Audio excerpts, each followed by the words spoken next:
Well, here we are, guys. Here is the ADV after the Shenandoah 500. And I just wanted to talk to you guys about the experience of riding this, a scooter, in the Shenandoah 500. So first of all, this is a great little bike, and it surprised the hell out of me that it was capable of keeping up with a lot of bikes. If I took my CRF 250, it would have been much easier. But surprisingly, this did extremely well. Of course, it's got 14-inch front tire and a 13 in the rear. The only mod that I have is that the rear tire, I installed a 150, which is really kind of thick, but also that raised it up because it's a 70 aspect ratio, so it is a little taller. And if you notice, it's on the center stand and it rubs the tire. The stock one is about an inch shorter, so this raised up the whole bike, and that did really well for ground clearance, because one of the things this bike lacks is ground clearance. And if you notice that there's no bash plate, that means that things are going to scrape, and I did have some scraping, but luckily the bike is just so small you can kind of pick your way around. Another big downside is the airbox. The airbox is right there, and what that means is that when you are riding, if you cross a creek with water that goes all the way up there, it's going to suck it into the engine, so you have to be very careful. And because it's a CVT, also if the CVT gets wet, it's going to start slipping, and you need to dry it off before you continue. So this bike has got some major downsides for the Shenandoah 500, but surprisingly, of course, it did well because the trails were not that difficult, and I chose to stay on the more beginner-friendly trails. Some of the things that happen is that bolts just suddenly disappear. Look at that, I'm missing a bolt here. And on my windscreen, the windscreen on the ADV150 is held by rubber grommets that expand as you tighten, and unfortunately they just completely got loose in the front here, so I had to put this bungee. So I had the bungee for my bag, and I put it on, and it held surprisingly well for the rest of the ride, because I thought I might have to carry the windscreen in my bag. So luckily it did not fall off. And also, look at this, tons of dirt. I'm gonna have to clean up this bike, but it does give it plenty of character. The forks, so I should say that this particular ADV150, it's not like a regular scooter. It's got much more suspension, not much more, a couple of inches, but that makes a big difference when you're riding. When you want to clear a curb, for example, you don't scrape that bottom part.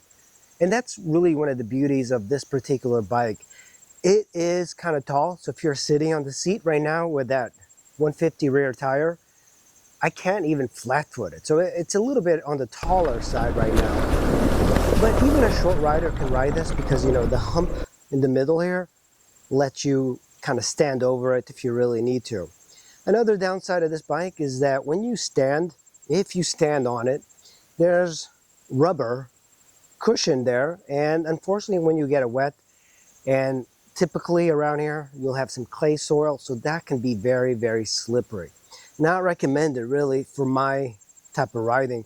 And I sat down throughout most of the entire ride. Big benefit is that this thing gets 90 to 100 miles per gallon. So the entire 2 days I did fill up, but I did not need to. So I could go pretty much the entire 2 days on about $5 or $6 worth of gas.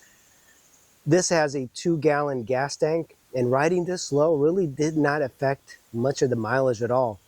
So it's kind of an amazing thing. You can ride all day and you don't have to bring a gas can with you or even stop at a gas station.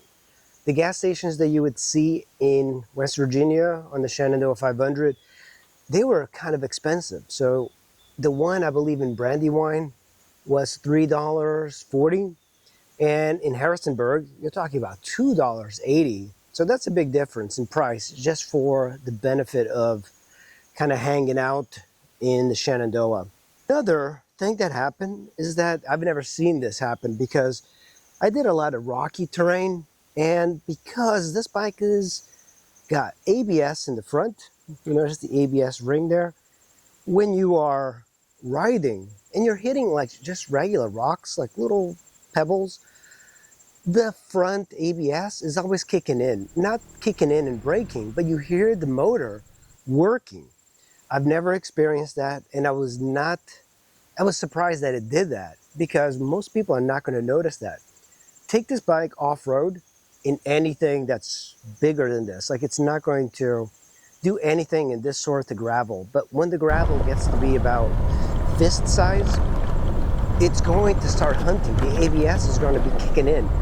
Throughout the entire ride, it was kicking in every like couple of seconds, and that can't be good for the ABS. Now this one, it's got like a interesting thing. It's got ABS in the front, but no ABS in the rear. So the rear brakes are independent.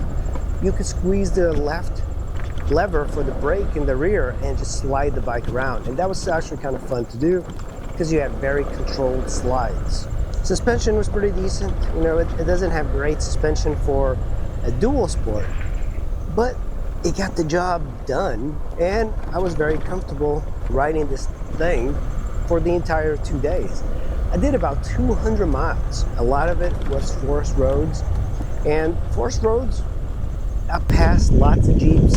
I did not pass any bikes because, so one of the things with the Shenandoah 500, they closed the registration, and by the time I tried to register, it did not work. So I just showed up, parked my bike in one of the day camping areas, and I went for a ride.